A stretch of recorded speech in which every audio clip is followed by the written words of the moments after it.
Good morning, ladies and gentlemen, and welcome to Bibliomancy for Beginners. This is the first episode in our sixth season, which means that we've been doing this for 6 years now. We've been doing this for 6 years and no one cares still. We care, and that's all that really matters. Clearly, after 6 years, we care a lot. I was going to say others have come and gone, but Yeah. we three have stayed strong. Unable to walk away. Yes. And it has changed over those 6 years from a weekly book club to a bi-weekly book club to a monthly book club, because now we are a monthly book club. We read one book a month. We also added in this idea of like arcs or themes that we do with our book club, and we're actually starting off the year with one such theme. And the theme this cycle, I guess, because it's a 3-month thing, and I keep wanting to say this month, but it's not a month, it's a 3-month period, is Own Voices authors. And we're starting off with Every Heart a Doorway by Shannon McGuire, which is an own voice story about an asexual character. The author, like myself, is actually demisexual, so some people might be like, that's not ace. As someone who is demisexual, I would say it's definitely on the ace spectrum, because everything is a spectrum, and they're far more likely to go ewy than your average person. Maybe slightly less likely to say ewy than your full-on ace, but that's the thing. I have not read very many books at all that even have an ace character in it, let alone an ace protagonist written by someone who is also ace. So this called out to me, and obviously if you haven't noticed, it was my pick. And we're going to be talking about it today. This is a book club. We talk about the characters and events of the novel, but we do always start with our overall spoiler-free reviews. And if you haven't heard of this book or you didn't read it, I'm going to read the description on Goodreads because I don't have a physical copy with me, and then we'll talk about our overall sort of feelings, and we'll let you know when you should skedaddle if you don't want to be spoiled. So the Goodreads description for this guy is Eleanor West's home for wayward children. No solicitations, no visitors, no quests. Children have always disappeared under the right conditions, slipping through the shadows under a bed or at the back of a wardrobe, tumbling down rabbit holes and into old wells, and emerging somewhere else. But magical lands have little need for used-up miracle children. Nancy tumbled once, but now she's back. The things she's experienced, they change a person. The children under Miss West's care understand all too well, and each of them is seeking a way back to their own fantasy world. But Nancy's arrival marks a change at the home. There's a darkness just around each corner, and when tragedy strikes, it's up to Nancy and her newfound schoolmates to get to the heart of the matter, no matter the cost. This is a super duper cute short novella. It's under 200 pages, so if you haven't read it, super recommend going and grabbing a copy, because it's not going to be like a huge time commitment for you. And I think the audiobook is under 5 hours. So if you're like me and you listen to it fast forwarded, it's like a 2.5 hour experience. Or like one sitting of a reading if you're me. Yeah. So. It's there. I'm saying that. But we will give our like impressions of the book if you want to hear like our general thoughts about whether or not you should actually read it. But if you are one of those people that like just one of those people who may or may not exist that wants to listen to us talk about a thing but not be spoiled, this one's not very long. So even if you aren't sure you're interested in it, it might be worth just going at it. Gretchen, what did you think of it? So, fair warning, there is currently construction going on in the apartment next to mine. So if you hear very loud banging, it is not anything in your house exploding, it's mine. So I did not read the Goodreads description before I read the book. So reading the Goodreads description, I feel like if I had read that first, I would have been more prepared for the way the story went. I think my favorite thing about it was that it set up a world that I immediately wanted to be sucked into. Like from the first description, Aguirre's writing is amazing. I was like, yes, I want to read this book. Like I want to exist in this world. Like tell me about this. And the characters were very eclectic and fun. But I felt like the story ended up being so generic for the world that had been set up that I got sad, because I was like, you have set up something so beautiful and this is what you do with it. So I had, if the beginning hadn't set me up for such high expectations, I don't think that maybe the ending would have affected me so much. But yeah, beautiful beginning that turned into a rather generic story that ended the exact way that I thought that it would. But the kind of writing that, I think this is the first book in the series, so it's the kind of writing that I'm like, I'll try another one. Like, I believe in your ability to story. So I would definitely read the next one. So I know it's a mixed bag, but that's my feeling. I really liked the experience of it, and I talked with Gretchen because we had talked beforehand. We both read this rather early into the month because it was so short that we were like, oh, we're done.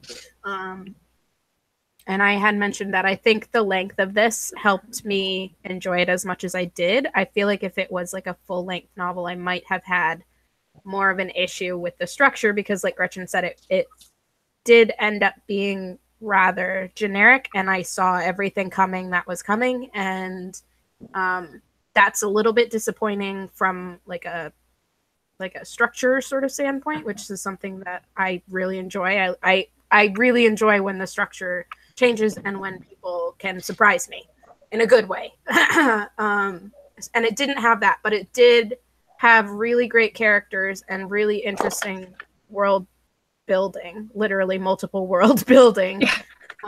And her writing style itself was really good. So I think that I'm about on par with Gretchen, maybe a little bit more in favor of camp than she is, but yeah, it was an enjoyable experience for sure. And I think that Shannon McGuire has some talent there, and I also would be super into reading more in this series. All right, since I'm going to be moving the needle even a little further past that, I'd like to start off with, I was also disappointed with the plot of this because it, like with Michaela, I saw it coming, and at first I was excited because I'm like, oh, I figured it out, and then the further I got into this, I'm like, oh. Well, now it's no fun because I figured it out. Like, I mean, like, it was just so... It was very straightforward. There was no attempt to hide it. There was like, they literally pointed. And I was like... Yeah, but it was like even 80 pages before that. It's like, okay, I see exactly where this is going, and I get why it's going there. But if this is a mystery, which I think we can argue this is a murder mystery book, it's not trying very hard to do that. Yeah. It's more like a literary fairy tale that decided to play dress up in murder mystery, and like, yeah, we got to read all of this beautiful, like, funny and touching writing that it moves between, for the most part, pretty effectively. Delightful characters, a lot of really interesting ideas behind it, but it never really goes into a story I was not expecting. Yeah. So that was disappointing just because everything else for it was so compelling. But I think, at least on Goodreads, I rated this a little higher than both of you guys, but that's also because currently in both crit and fantasy classes, I've like entirely been thinking and reading about, the fairy tale, those worlds like coming back from Oz. What does it mean, Joseph Campbell? What does it mean? So this was interesting for me. Yeah.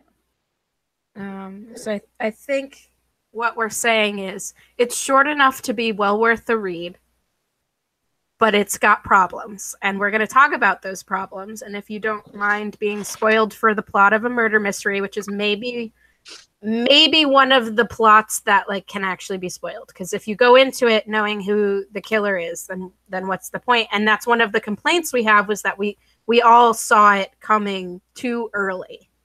We knew who it was too early, and then because of that, the journey to the end gets diminished. So if you're thinking about it, go read the book. It won't take you weeks and months of your life. It should only take a little while. It's definitely worth that. It's definitely worth the experience. If you don't think that you're going to read it, or you don't care about the enjoyment of the reading experience in a murder mystery, then by all means, we're going to be talking about those things that we That's a very loaded way to describe it, Michaela. What? I don't think knowing will impact your enjoyment of the story, because again, we all knew and still enjoyed the story. Yeah. I guess it's there. You can listen to us if you want. It's fine. What? No. Yeah, no. What? Okay. Can I just say that, like, if we're gonna go on loaded discussion, that like part of this for me, and maybe this is like me as a writer projecting, but I was just like, it felt like she had this perfect idea, and she's like, oh my god, I'm gonna write this perfect idea, and then like halfway into the middle, she was like, I don't actually have a plot for this. She's just like, I just have an idea, and she was like, I guess I'll do this, because I don't know, because for the beginning of this book, and again, it's very short, so when I talk about like the beginning portion, like this isn't a huge chunk of book per se, but like I did not feel like the murder mystery was where the book was going, like at all. Yep. And then all of a sudden it was like, boom, dead bodies, and I was like, no. It's the most straightforward way to get to the sort of story she's trying to tell, because it does make sense in the way that this is a story about, you know, needing to confront, I guess, not how to put it. It's about the inability to deal with the situation they are in. I don't think that's however you want accurate. to interpret it. Exactly. I think it's actually a story about accepting difference, because every single one of these characters has become in some way other, right? Because of the experiences they had. And I think it's meant to be an allegory for being a person on the end of a spectrum that is not acknowledged as normal. So like as a person who's on the ACE spectrum, nobody talks about it. And I meant the murder mystery. That's what it was about, not the novel. Okay. But please go on, because I do agree with what you're saying. And what I was getting to was being like, that's not commercial. Like if it I guess if it, especially in sci-fi fantasy, right? Like this is a genre book. If it were a literary fiction, if it could be considered literary fiction, which I think it's like pretty close. Lit is like another genre. Yes, it's like a lit fantasy, right? It would have been okay to just have a thing that's using this allegory, and it's just a story about kids at school, and there's like nothing else going on. But because it's in fantasy, it needs to have some sort of plot, because that's what you expect when you come to fantasy. You don't expect picking up a fantasy book, even something so short, to just be a bunch of people thinking about things. So the plot might have been forced as like a genre convention here. Okay. And like the story she was actually trying to tell was what it feels like to feel other, and to have people constantly be telling you, you need to work on this, you're not okay, you're broken because you don't feel XYZ and everybody else does. Or if you just feel XYZ. Pretend a bit, it would be fine. Yeah. Yeah. Like you can come home just like wear a colorful dress, and it's okay. Yeah. Those small little compromises of how you identify yourself. Right. And that's what the book is actually about. Yeah. And I think it did No, a I really agree. great job at that. Absolutely. I mean, I agree with that. I just, like, I don't know. Maybe it's because, you know, the way that it was integrated into the story did not say that to me. You know what I mean? Like, I feel like if it's not like it still felt like she got halfway in and was like, oh shit, gotta There needs do to be this a plot. Yeah. Yeah, so it's not like there's a purposeful way to include both. And for me personally, it didn't feel purposeful. Yeah. Well, I guess that's what I mean. Yeah, to build off of that, if we all agree that what we read into this was Michaela's interpretation of this is the message of the book, either in a literal or allegorical sense. The murder mystery, its rationale and its resolution does not align with that narrative. It can't be read into the allegory. It doesn't work because it's not about someone compromising who they are. It's someone killing other people to try to become themselves again, and it doesn't quite... I guess it can if you read it as she's somebody who has been stifling herself, and her reaction to that is, fuck all this, fuck all you, I'm doing what I'm gonna do, and I'm gonna murder you, which is not a particularly heartwarming type of story to read. Is that where we're just getting into psychosis with this? I mean, bring out the psychoanalytic. I mean, I don't know if anyone else got this, but I really got from the beginning of the book that the world that Nancy had gone into was not on the compass, if that makes sense. Because like even Eleanor was like, this is weird. And so I was like, I thought that it might be like, even in this realm of people who have all gone these crazy places, like they think that even in their crazy, they can put each other into 4 boxes or 6 boxes, 8 boxes, depending on, your north, south, southwest, whatever. And then Nancy shows up and they're like, oh, like, you know what I mean? Yeah. Yeah, because Christopher had been kind of keeping a lot of his own experience quiet, and that's why it was so interesting at the end when Cade and Christopher are like, we've been expanding this compass. We think these are actually other ways of seeing. Yeah. And I thought that would have fit into the allegory that Michaela is talking about too, is that like, even when we accept this difference, we still make boxes and labels. Yeah. And we're like, you have to fit somewhere along here. And Nancy was like, no. and that's what I got out of it. And then it was like, murder mystery. And I was like, and the mystery of where she went and like what her world was completely died off. And that was the mystery that I was interested in. So here's a part of the murder mystery that I did like. And I don't think it was fully integrated. And that was that Nancy was panicking because she felt that everybody else thought it was her that was doing the murders because they didn't understand her. And she didn't fit into those labels and she was new. So clearly she's the one doing these horrible things. And I think that is very much set in this allegory. Oh, yeah. The thing that isn't is who's actually doing the murders and why they're doing the murders. And like that just felt like she maybe she started writing this murder mystery and didn't entirely know how to resolve it in this like thing that she's created. And it wasn't quite done to the best.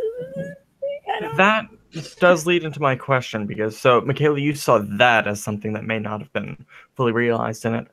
I have to ask, thinking in the lines of Gretchen, did the murder mystery teach us anything? And I use teach in as loose a way possible. Does anything develop because of this murder mystery, or does the entire story of the book exist on either side of it? Because we lost Nancy in the middle of this book entirely. She did nothing. And all of the personality that happened at the beginning and even limited amounts at the end just didn't really show up. Yeah, and not only did we lose Nancy, but I felt like we lost the personalities of like everyone. Everyone became a person with a talent that was useful in solving the mystery, which... Well, not solving the mystery and disposing of bodies. That's true. One after the other. Ayo, I just got lots of acid.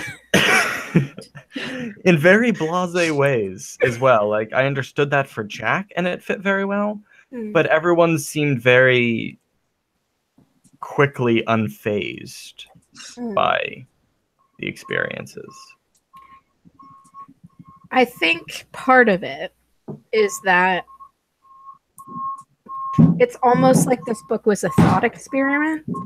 Like she had the idea of, oh, what happens to the people who come back from fairylands, which is a very interesting and unique sort of like idea. It's a wonderful idea. And like I really enjoyed that premise, and I think we all did. And then she also had this thing of like, I would like to talk about what it feels like to feel outcasted, and this feels like a really good match. But I also have this thing where like it needs to have a plot, and I would like to do a murder mystery plot because some of the places that people go are dark and not good. Like a lot of fairylands are very aggressively dark. Yeah, That's like just true. This was the book of all the people who had like enjoyed themselves, but they're like, yeah, there's a school for everyone who's just like really fucked up as a result of this. And I liked that that was the case, that there were people who've gone to these places and been like, this is messed up, no. But at the same time, it just didn't all, like all of the puzzle pieces didn't quite get together because it was this thought experiment of her like, sure, not necessarily forcing things together, but like trying to create something out of like mildly disparate ideas. I guess, but for me, I mean, sorry, they're coming through the wall now. For me, McGuire has written so many books. Yeah, there's a lot. Yes, and she's written books under a pseudonym as well. Oh, I didn't know that, so that's also interesting. Yeah, the Mirror Grant. Yeah, Mirror Grant books are hers as well. So like, it's not that she's a newbie writer who doesn't understand writing conventions. It's Are they actually trying to break into your apartment? I mean, it also. That's my, like, you know what I mean? When you say that, I'm just like, yeah, I have faith that she could have figured this like out. It didn't have enough time or something. This came out in 2016.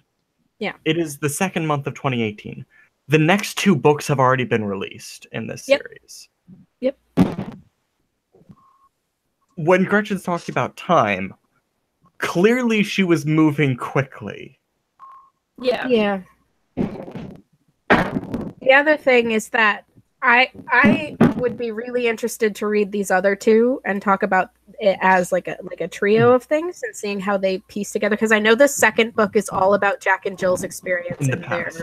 The third one is about Sumi's daughter in the future, which makes questionable sense because she died. No. But also, the description is, even though she died, her daughter was born anyway. Okay. And now she's off to do that thing, and I'm like, yeah, this is a good sequel direction to take.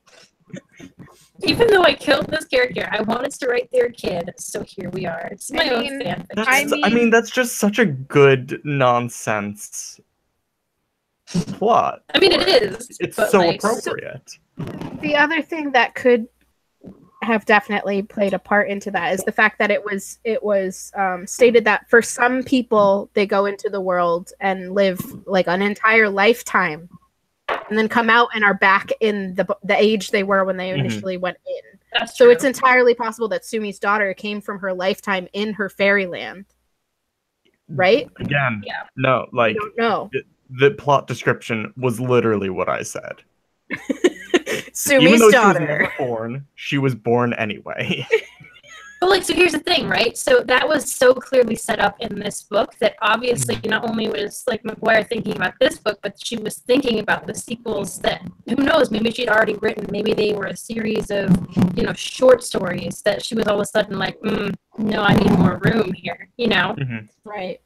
So like this idea of it like being in the, like, it just doesn't sit with me personally. But maybe I think that's we're not having being the fair. thing again that we've had for like the last couple of books where we're all like, I liked it, but I wanted more. Yeah. I really, really wanted to love it, but there was this thing keeping me from it. And like, Yeah. that's completely understandable because these are all human beings, right? Like hindsight's 2020. And Of like, course. as readers, we can be like, this didn't work. But I don't know that I can be like, here's how you fix it. Yeah, well, I mean, I again, and that's why I think I'm being harder on maybe this book than I am on, say, you know, Iron Cast, because that was Destiny Sorority's first published book.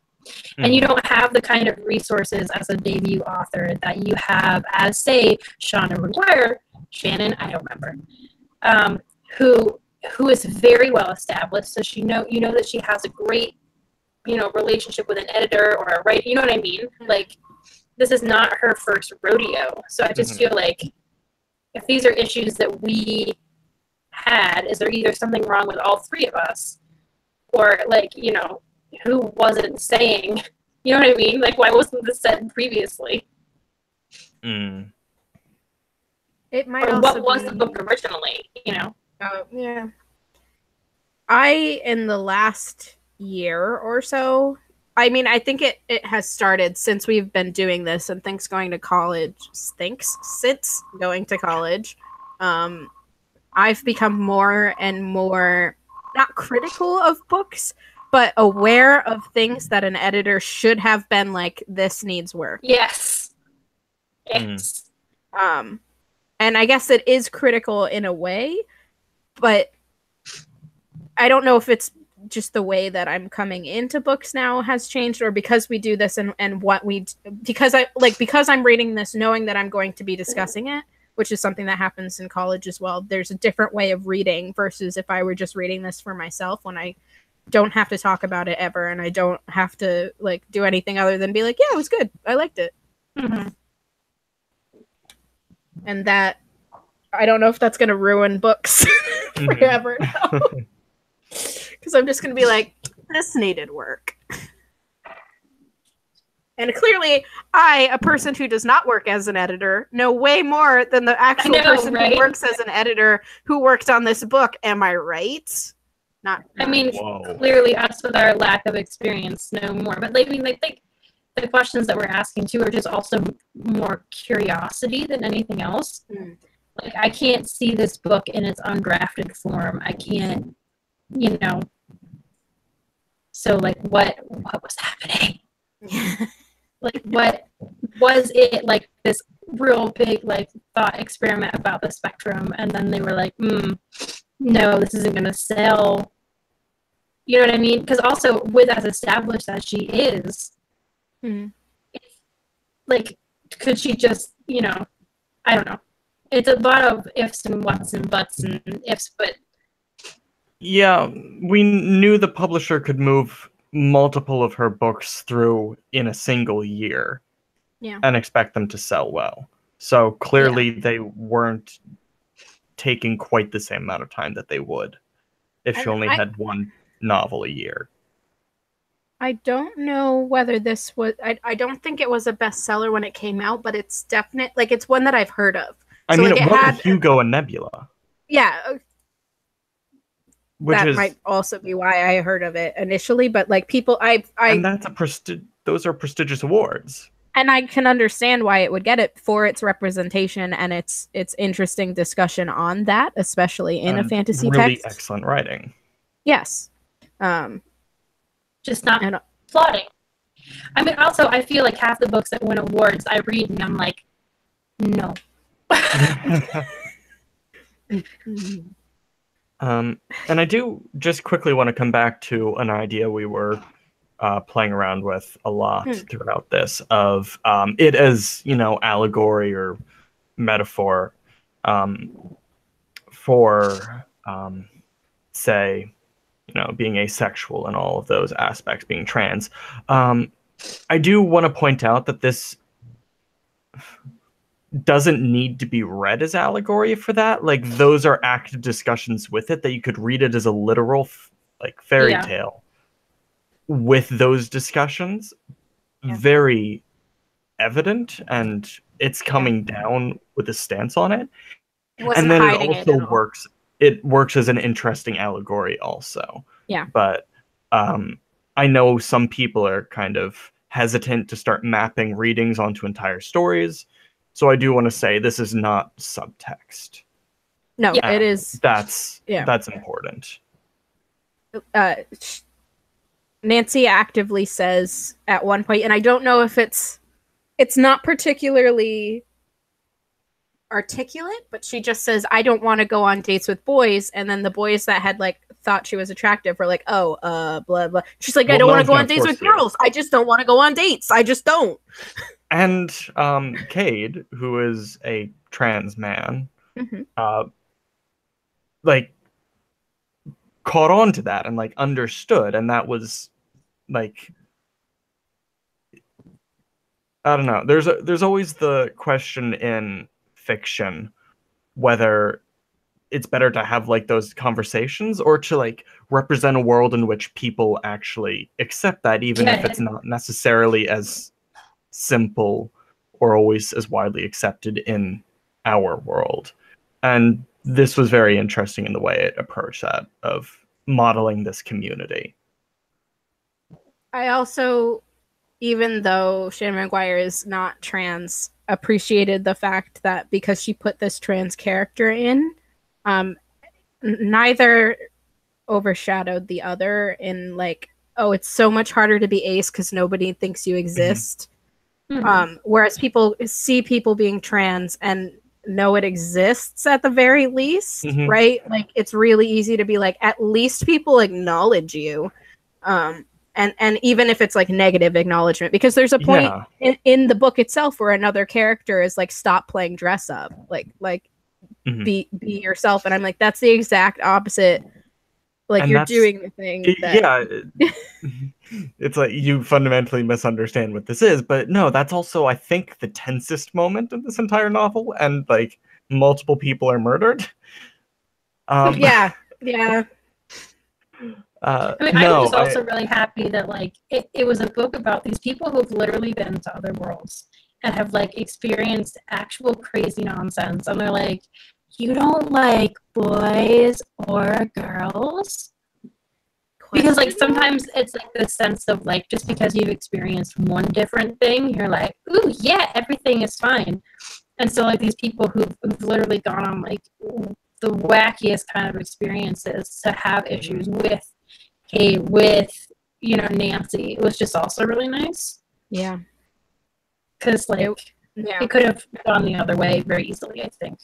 And I think that's also a discussion that comes up, especially in the ACE community, is that LGBTQ plus for a long time didn't recognize, it didn't recognize bisexual, pansexual, that sort of thing for a lot, and there's erasure there too, but didn't recognize ACE as within that group. It was they othered it. So there's this whole conflict in that community of all of these subcategories that are fighting for their own voices and actively trampling on other voices. And that's just been the entire 20th century of trying to expand representation and identify. We look at second wave feminism and first wave feminism, which was hugely exclusive of people. And then as we kind of go step by step, it's trying to be okay, now how are we continuing to erase people, and how can we try to expand this? And I think the book does a very good. Also, Shayna did not say, all right, got my asexual character, that's enough for this allegory, let's write the novel. She's like, no, there are other people in this world. I think a book can bear, even at 160 pages, to have more than two characters who are not Because Jack is cis. also non-binary in a way, because Jack prefers to wear men's clothing but still identifies as female, right? Mhm. Which is also another Kind of like representation. a queered representation Yeah. in however way you want to look at it. Yeah. And I mean, like all of the main, even Sumi had like interesting, like aggressive personality traits, Mhm. which is how I'm going to put it. Aggressive personality traits. I really like Sumi. Oh my goodness. Yeah. She was just like the character that me as an introvert, I was like, where was my Sumi to like get me out into the world, yo? But like I read Sumi as a character that has difficulty reading social interaction because she literally like she doesn't care, like she knows that that's a thing and like it has lifted herself above that, but she's also a character that lots of people would immediately be like, I don't want to talk to this chick because she says things that's like mean and not okay, because she doesn't understand that it's mean and not okay. Yeah, and like she's from a place that deals with social cues differently. So, but that could be read as like maybe she has say, like Asperger's or some other like social development type. So yeah, that's one way you can look at it. Analog. But the book also doesn't say the way she acts isn't normal. It's just, well, she acts perfectly in line with the world she belongs in. Yeah. And that's an interesting distinction to make. Yeah. Yeah, and the way that all of them act is perfectly sane, but not to us. And like we're the people who don't understand. Yeah. And like the point of the school is to bring you together to try to understand everybody else's different place and where you fit in it. The only person who's acting in a way that's not okay for anybody is the murderer. And we haven't talked about that. Do we want to talk about line with herself? But she want to talk about Gretchen? No, but she even got kicked out of her world because they were like, shoot. Like that was the a vampire very murder world was like, you are too murdery for me. It's like you're just like, we don't really go for the actual murder. See, I don't think that's the case. Dead things. I think it's they went to a world that is basically a composite of every classic horror book. Like like there's a Dr. Frankenstein, there's Dracula, there's like all of these things, and in those stories, those characters are also evil and need to hide themselves, and she wasn't hiding herself. That was why she got kicked out, was because she wasn't hiding it. She was also reveling in it. But Jack was also talking about her time with the doctor, and she's like, yeah, like her people, they like left us their bodies because they knew we'd use it to like help people and do things. So it really late in the game got into redefining the preconceived impression we had. And I think that reading the second one might inform us more on this one. I think this is going to be a case of once we learn more about Jack and Jill, their relationship, their experiences, it might make more sense what happened in the first book. Which is not how you're supposed to order things. I understand it, and it's a way, but it is problematic because it should be continuous within itself as well, right? Yeah. So here, can I just say that I'm sorry, I might be jumping the gun a little bit on this discussion, but the whole like, who killed you? And then she points to the empty space beside Jack, and people are like, oh my god, what does it mean? And I was like, no, that was the moment where I had to I literally had to stop reading. I was like, I feel so insulted right now. I can't even talk to you. Because Jack's like, she's pointing right next to me. Guess she means no one. This was a dumb idea.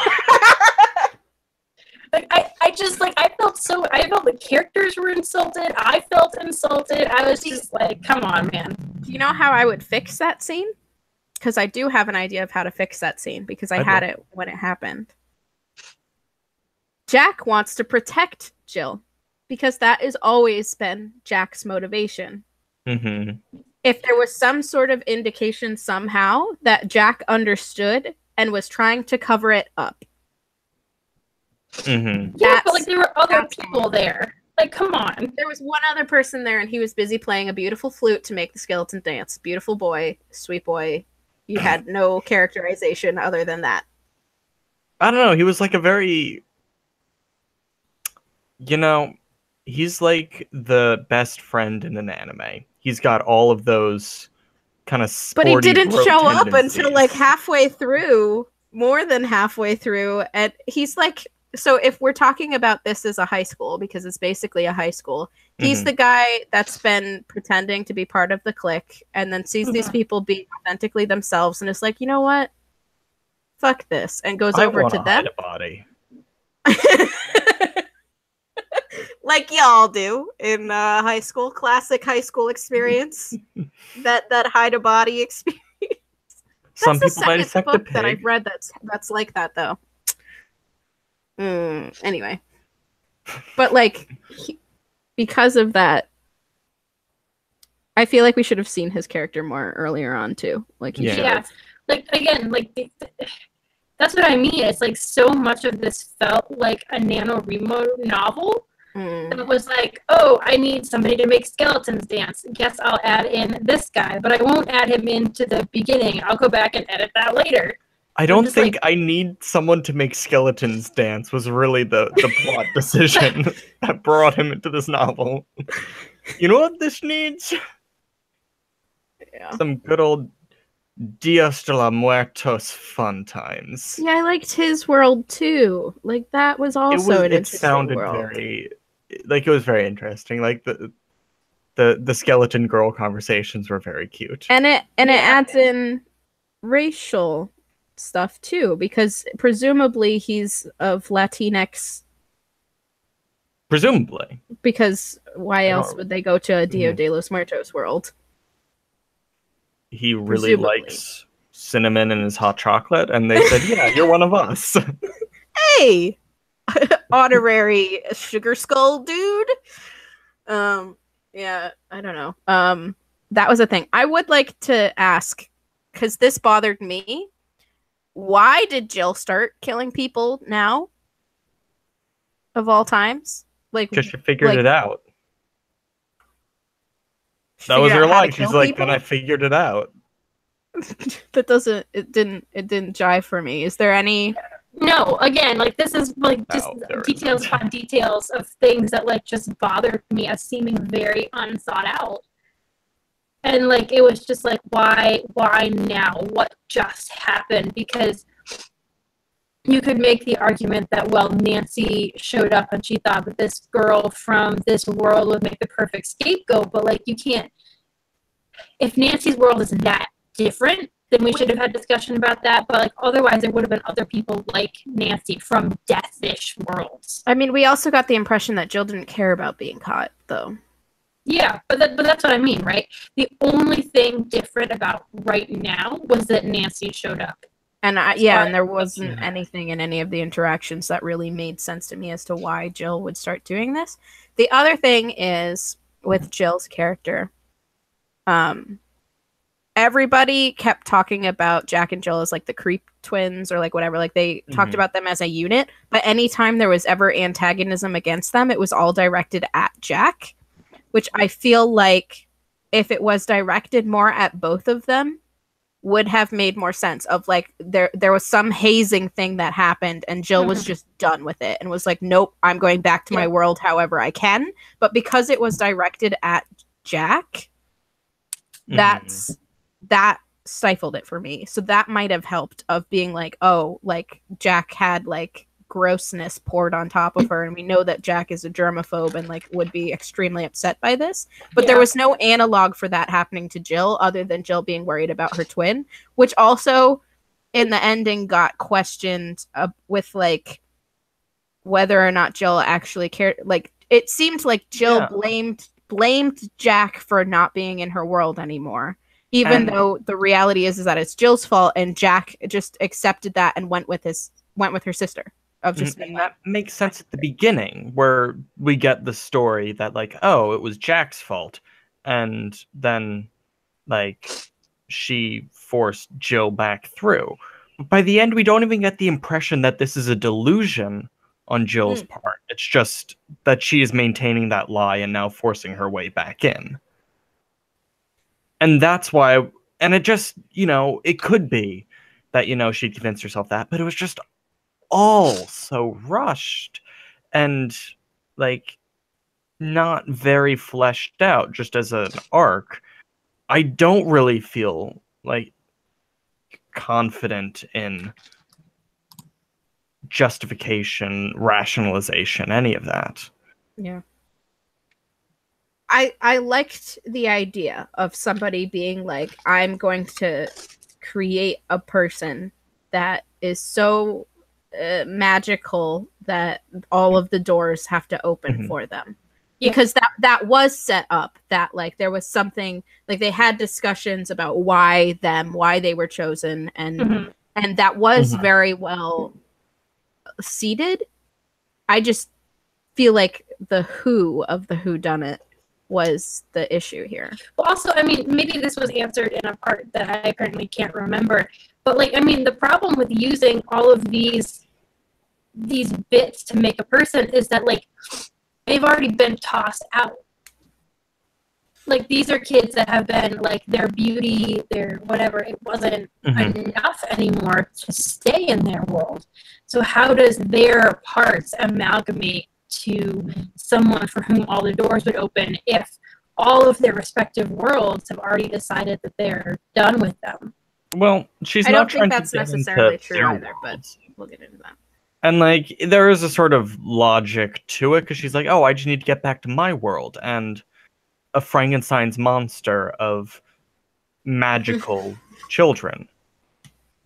I mean, that does seem to go Like, in line it with does their stuff. stand to reason. Although, if we kind of think about it, wouldn't it just be Lundy in a very magical assortment of children?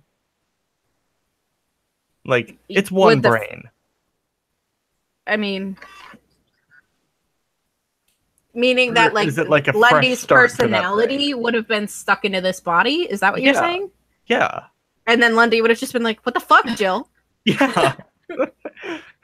You have detention now. Thanks for the more adult body. I don't know. I mean, it isn't really clear, and we also don't know whether that would actually work or whether she was just slaughtering people because Yeah, it wouldn't have worked. So the thing I the want to talk science would have about is worked in her that world. Go on. not all of the worlds kicked them out because they weren't good enough. Some of them did. It's made narratively clear that Cade was kicked out because he's actually a boy, and that world only let girls in. So they were like, you can't be here if you're a boy. Like, that's just not how this works. And they were just stealing a beautiful child at that point. But the girl who had like the spider fairyland, her spider queen had kept her bedroom, like the door to her world somewhere where she could find it, because she was allowed back. It was just to clear up like any say bye to her residual parents. things, right? And the same with Nancy, where she was like told, you can leave, but you have to resolve everything before you come back. You have to be sure, I think, was the language. Right. So this idea that, and it wasn't about being sure that you wanted to be there because she was sure she wanted to be there. It was being sure about herself. And that's like this idea of like, they do belong there, but because of the rules of the world, they're like, hey, if you have unfinished business in your past life, you'll be stuck as a ghosty forever unless you go finish that. Like, whatever. I guess like it's not clear, because some of them were kicked out and were never going to go back, and that was really, I mean, I got the sense that like it was more common to never go back than to go find back. your way back for So, either like, reason. Yeah. So like Jill taking parts from these kids, like you don't know. You know what I mean? Yeah. But she knew she wasn't going to be welcomed back, so she was going to do everything she could to fight her way back in. So at least in that respect, I do kind of get it. Do we want to talk about the end? The that so Jack killing Jill and then opening a rift into another plane and then walking through that plane like ain't no big thing was maybe the most this makes no sense for this entire story thing in the whole book. But what a power move.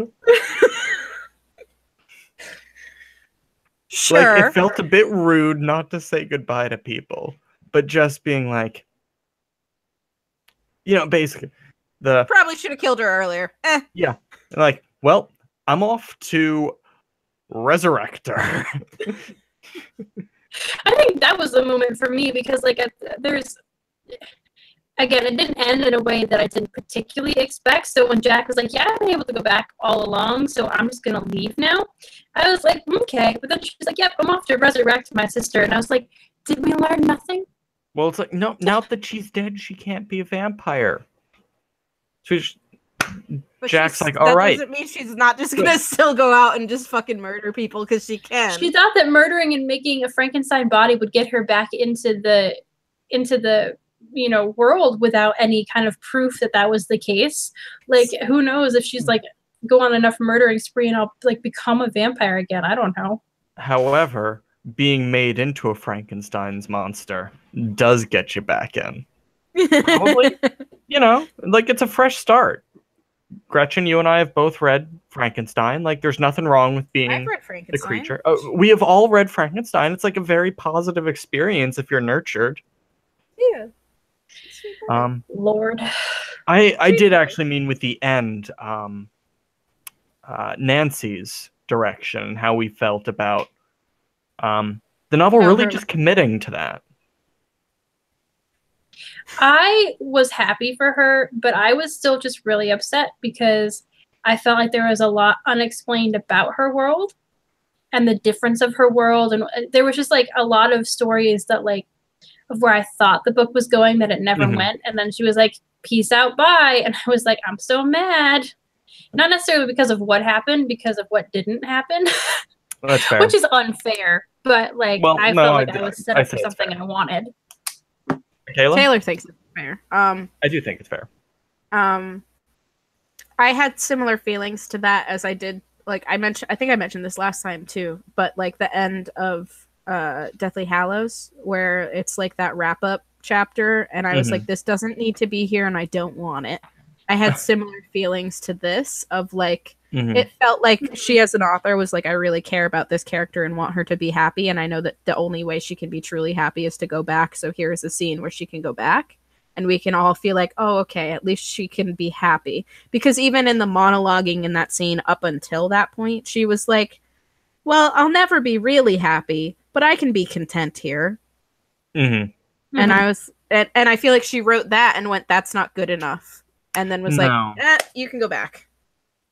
I think I fall into Gretchen's camp on this where, well, I guess both of you.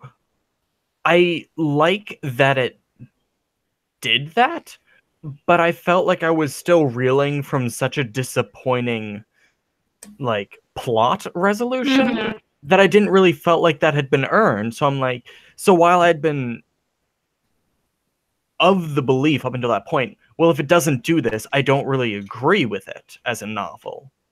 I don't agree with its message. When I actually got there, I'm like, well, I guess, but this still feels shallow as a whole. So it was a bit dampened by the lack of the things I wanted. I think one of the reasons, I think what you said is it didn't feel earned, and that really rings true to me because of, for a lot of the plot of the actual murder mystery, we lost track a lot of Nancy as a person. Like, she was definitely doing things and like was doing some discussion about herself, but all of the characters became so subservient to the plot. But by the time they were like, aha, you've learned your lesson. And I was like, and that was so frustrating because we run into a lot of things, especially in, like, say, fairy tales or even just literary novels, where the main protagonist is basically a cipher. They don't have much going on. They just take in what is in the world around us. And I never felt that way with Nancy. Like, she had a lot of personality, even when she's a very still, quiet person. And I was always interested in her thoughts and goings on. So when we lost her, I felt that absence. Yeah. I was surprised. There was a perspective switch at one point where we weren't any more hovering over Nancy's shoulder. We were hovering, I think, over Jack's shoulder for some part of it. And I think, and that was like the only time that it does that. And that also felt weird to me, of like this thing that has been, I mean, like it's a third person story. So it has the ability to do that, but because it only happens once and it only happens in like an aside type thing. Of, it like, does happen a few times. But it's still only for like like 1 or 2 paragraphs at a time. Like, we get that the difference between third person limited and third person omniscient is so jarring if it's not consistent. The first time it happens is after the first girl or the second girl dies, and it's like, little did she know the Spider Queen had her door open at home all this time. And I'm like, why the fuck do I know this? Why have we just jumped thousands of miles away in a perspective I wasn't aware I had, and I don't want? This just feels kitschy. Yeah. You gotta stick to one or the other, otherwise people are like, that doesn't feel like a thing I should be doing right now. Yeah, because suddenly it's like, oh, now you're just giving me extra information to make it sad. It's like, well, fuck you, I've been over someone's shoulder this whole time. I don't want this knowledge. I'm gonna say this until it's a dead doornail, but again, and part of that, like, it started with a story, but then it needed a plot. I don't care. It was just that, like, I felt like she began and she had this fabulous character in Nancy and she had this fabulous world, but then she didn't really have a story for Nancy, so she needed something else. And then the murder mystery cropped up, because I feel like this story could have very easily been narrated by Cade, by Christopher, like, what have you, like, and it would have been the same book in a way, and plot wise. You know what I mean? Yeah. And so I think that by the end, with it ending with Nancy and making it clear that, like, this was supposed to be her coming of age journey this whole time, and then I was like, that never happened. It never happened. Yeah. Because it wasn't her story for so much of the book. And part of that is because the book is under 200 pages. And so shouldn't a fair portion of this been hers? Yeah. I think it was like the last like 60, 70 pages, like the second half is like shifting away from Nancy's perspective and Nancy's like understanding of it. But then again, like I was saying at the beginning of this hangout, this is a fantasy book, and would people have wanted to read a book that is just the first half of this, of Nancy being at this school, going to weird classes and like therapy meetings where everybody's just talking about their experiences and what it means? And even something so short as this, I don't think would have been as it wouldn't not in that genre. It wouldn't have been a mystery about what her world was. Also, it doesn't have to be an all or nothing discussion. We can't say either there is no plot or there are murders. All the plot. I am positive I've read a book in which there is not a murder and yet still a plot. Yeah, no, I just think that it set up a bunch of different places that plots could have developed for Nancy, with a fantasy element, with some kind of adventure, mystery element, whatever. Maybe not murders, but like there were definitely points where plots were set up for her. And then it was like, but instead, over here, behind door number 2, here's the murder mystery. It has nothing to do There's with a girl who no longer has hands. Yeah, and I was like, okay. But that's what I mean. If you're gonna begin it with Nancy, if you're gonna end it with Nancy, and try and tell me that along the way she has like learned this very serious life lesson that kept her out of the world, you have to at least show me it, because I didn't see it. Yeah. Okay. I have fully understand the note and like what that caused in her. Like what realization that was, other than like somebody was like, "Ayo, be yourself," and she was like, "You know what? I am gonna be myself." And then the door opened up. Ah. Wait, I can be myself. I have one closing question. I don't know if you guys have any more to say after that. But this just occurred to me, and I think it's a very important point. When they are disposing of the second body, Jack comments that she does not have a bone saw with which to use and open up the skull, right? Yep, she does. Lundy's head was opened up for the brain to be taken.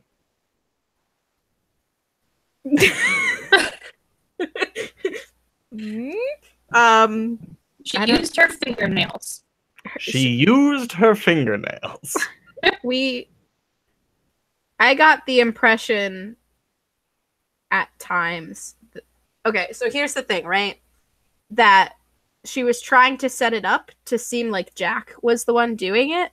Mm-hmm. Because I would have totally believed that Jack was building a Frankenstein monster, because everything we've been told is that Jack was training to build a Frankenstein monster. Yes. That's what Jack was doing. So the idea was, and that's why everybody else was like, it's obviously you. A person is taking body parts. You're a fucking mad scientist. Like, what do you, it's you. And all of us were like, two on the nose, definitely not Jack, especially because we hear so much from Jack. So I think part of that was like, oh, there was this surgical precision in removing the brain. Yeah, and, but and we as we're supposed to go, was it Jack? But it would have been a better line if Jack had just said, like, yeah, I can't find my bone saw. Because that would have been suspicious and actually made sense. Oh, hey, my bone saw's missing. That's fucking weird. And everybody's like, why? Are you sure? Why is my bone saw covered in blood? And everyone's like, Hey, Jack, you gotta tell us? You want to tell us something? I mean, the other thing, did they describe the wound in detail enough? No. It's been a while since I. No. So like for all we know, she just took a cleaver and just went.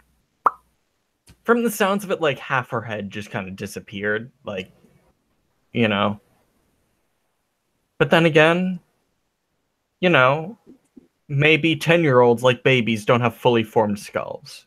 And maybe Jill didn't care how intact the brain was. She could have just smashed it a bunch until it was like the skull was broken. It's like, yeah, they're still probably pretty smart. We don't need close enough. That bit. Whatever it was. That's just sight. Ugh. Who needs to see things? I have another person's eyes. It's fine. We also get the like. I don't think Jill has any idea how to do it, and is just assuming that if Jack can do it, then she can. Well, but at the same time, like, oh, these eyes were taken with perfect precision. I'm like, Jill never studied this. Yeah, no. She was not hanging out with you having a good time. She was too busy being a blood. A gothic Lolita. Thing. Yeah, definitely gothic. Sweet pea, no. So yeah, there's a lot of meat to this. Okay, you guys have seen her other books. Has she written mysteries before? Is this her first mystery? She written mysteries. Yeah, I'm positive. Now I have issues with this a lot because as a big horror person, that's I take issue with. Like, how can you write other mysteries and know the conventions of mystery and not be able to, even if it's half-assed, have like a passable plot there? Yeah, she's done post-apocalyptic. She's done urban fantasy. She's done. Urban fantasy is all mysteries. We know this. Some of them are just banging. That's a joke. Some of them are literally just banging. Nothing but banging. Well, they should put down the What will they pots and bang pans. next? Leaving next. The truest mystery of all. All right. Well, we are over time, guys. So we should probably. And I think we're set. Okay. Okay. We'll be meeting hopefully at the end of this month. What's the day, Michaela? The 28th. The last day of this month is the last Wednesday. This was a weird one because of scheduling things, and luckily we only needed to shift it 2 days. Sometimes we're like, hey, remember when we were supposed to do a thing last month? Here's that thing. But I think we're all actively trying this year to be more consistent because it makes it easier on us as well if we have hard deadlines. So we're trying for the last Wednesday of every month to be our book club day. If it wiggles a little bit, you can always follow our Twitter because that's where I have tried to have a tweet go out there anytime that something was changing, and also just to remind people the book that we are reading that month. If you want to see books that we're reading in the future, you can also join the Goodreads group because I have the next couple books always set up there for us. So if there's one that you're not super interested in, but you still want to listen to us discuss it, you can always go and see the books we'll be discussing in the future and read it ahead of time so that then you can listen to this discussion and join in and leave comments and tell us how great we are at talking about books. The next book is my pick because for those of you just joining us, we rotate on picks. So Michaela, me, Taylor, Michaela, me, Taylor, and then every once in a while we do specials where we've all voted or something. But it's very hard for us to agree on something. It is desperately hard. So for my own voices pick, we are reading The Hate You Give, and okay. yeah, That's it's required for both of my classes this year. So that's really exciting that I ended up doing that. I've just wanted to read this book on my own since I heard about it coming out. I think about a year ago. I think it came out actually last February now, if I'm not mistaken. So it's been around the block and it's winning all these awards, and it's a really fantabulous. It's got a movie adaptation. Yeah, it's got a movie adaptation coming. So you may have already read this, and if so, that's cool. But I'm really excited to finally be making the time to read that because I've wanted to, but grad school is hard, guys. But yeah, Hate You Give by I believe it's Angie Thomas. It sounds about right. Yeah, but I'm fairly certain that if I just say The Hate You Give, it's so much all over the internet. You know exactly what I'm talking about. Yes. Very topical, very unlike us. Usually we're reading things that people have never heard of. We're 6 months behind the curve. I mean, yeah, it's the closest we get. It's pretty impossible for us to be like, hey guys, we're reading this book that just came out this month. What are we, Oprah?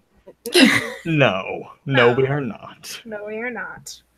Comedy goofs and literary dissection is what we are. Bad comedy goofs. That's my job. I'm not good at it. I'm sorry, folks. I just make really bad references. Anyway, again, we'll be meeting on the 28th of the month to discuss this. If you like hearing at least some of us talk, Gretchen and I make videos every Monday, Wednesday, Friday on the channel on all sorts of topics. The one that I just had on Monday was me reviewing Strange Weather by Joe Hill, which is a collection of 4 novellas. So if you like novellas and you like horror and you like listening to me talk about things like that, go watch that review. And Gretchen talks a lot about historical stuff and YA, and Taylor uses Twitter better than any of us and yet still refuses to be in charge of the Bibliomancy Twitter. But yeah, hey, folks. Do it, just not regularly. Yeah. We'll see you again soon. Whether you read or not, please come back and talk to us. Bye.